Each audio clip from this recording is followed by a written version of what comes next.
ಕರ್ನಾಟಕ ರಾಜ್ಯ ಪ್ರಚಾರ ಸಮಿತಿ ರಾಜ್ಯಾಧ್ಯಕ್ಷರು ಕರ್ನಾಟಕ ರಾಜ್ಯ ರೈತ ಸಂಘ ರೈತ ಪರ್ವ ಡಾಕ್ಟರ್ ಅಬ್ದುಲ್ ಶುಕೂರ್ ಗುರೂಜಿ ಸಾರಥ್ಯದಲ್ಲಿ ಹೊಸದಾಗಿ ಮೂಡಿಬರ್ತಾ ಇರುವ AS 24x7 ನ್ಯೂಸ್. ದೇಶದ ಹೆಮ್ಮೆಯ ಪ್ರಧಾನಮಂತ್ರಿ ನರೇಂದ್ರ ಮೋದಿಜಿಯವರು 2014ರ ಮೇನಲ್ಲಿ ಪ್ರಮಾಣ ವಚನವನ್ನು ಸ್ವೀಕಾರ ಮಾಡಿ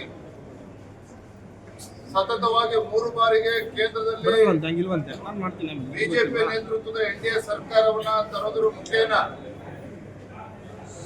4399 ದಿನಗಳು ನಿರಂತರವಾಗಿ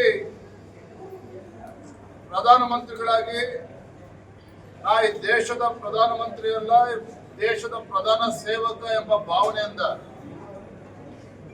ಭಾರತವನ್ನ ಮುನ್ನಡೆಸ್ತಾ ಇರುವಂತದ್ದು. ಈ ಒಂದು ದಾಖಲೆ ನಿರ್ಮಾಣ ಆಗಿದೆ. 4399 ದಿನ.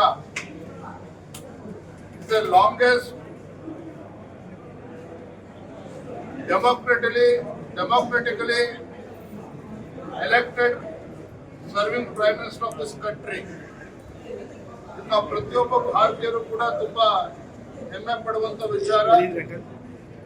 ಪ್ರಧಾನಮಂತ್ರಿ ನರೇಂದ್ರ ಮೋದಿಜಿ ಅವರ ಏನು ಕನಸಿದೆ 2047 ಇಸ್ವಿಗೆ ಒಂದು ವಿಕಸಿತ ಭಾರತ ಆಗಿ ಪರಿವರ್ತನೆ ಆಗಬೇಕು,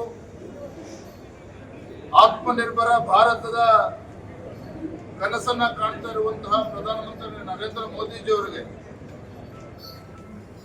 ಕಾಡು ಮಲ್ಲೇಶ್ವರ ದೇವಾಲಯದಲ್ಲಿ ಪ್ರಾರ್ಥನೆಯನ್ನ ಸಲ್ಲಿಸಿ ನರೇಂದ್ರ ಮೋದಿಜಿ ಅವರಿಗೆ ಇನ್ನೂ ಹೆಚ್ಚು ಆಯುಷ್ಯನ್ನು ಕೊಟ್ಟು, ಇನ್ನೂ ಹೆಚ್ಚು ಶಕ್ತಿಯನ್ನು ಕೊಟ್ಟು, ಇನ್ನೂ ಹೆಚ್ಚು ದಿನಗಳ ಕಾಲ ಪ್ರಧಾನಮಂತ್ರಿಗಳಾಗಿ ದೇಶ ಸೇವೆಯನ್ನು ಮಾಡ್ತಕ್ಕಂಥ ಶಕ್ತಿ ಆ ಭಗವಂತ ದಯಪಾಲಿಸಲಿ ಅಂತೇಳಿ ನಾವು ಪ್ರಾರ್ಥನೆಯನ್ನ ಸಲ್ಲಿಸಿದ್ದೇವೆ. ನಮಗೆ ಗೊತ್ತಿದೆ, ಕಳೆದ 12 ವರ್ಷಗಳಿಂದ ಒಂದು ದಿನವೂ ಕೂಡ ವಿಶ್ರಾಂತಿಯನ್ನ ಪಡೆದುಕೊಳ್ಳದೇನೆ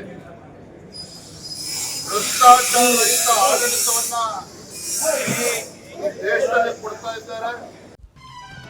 ಕರ್ನಾಟಕ ರಾಜ್ಯ ಪ್ರಚಾರ ಸಮಿತಿ ರಾಜ್ಯಾಧ್ಯಕ್ಷರು ಕರ್ನಾಟಕ ರಾಜ್ಯ ರೈತ ಸಂಘ ರೈತ ಪರ್ವ ಡಾಕ್ಟರ್ ಅಬ್ದುಲ್ ಶುಕೂರ್ ಗುರೂಜಿ ಸಾರಥ್ಯದಲ್ಲಿ ಹೊಸದಾಗಿ ಮೂಡಿಬರ್ತಾ ಇರುವ AS 24x7 ನ್ಯೂಸ್.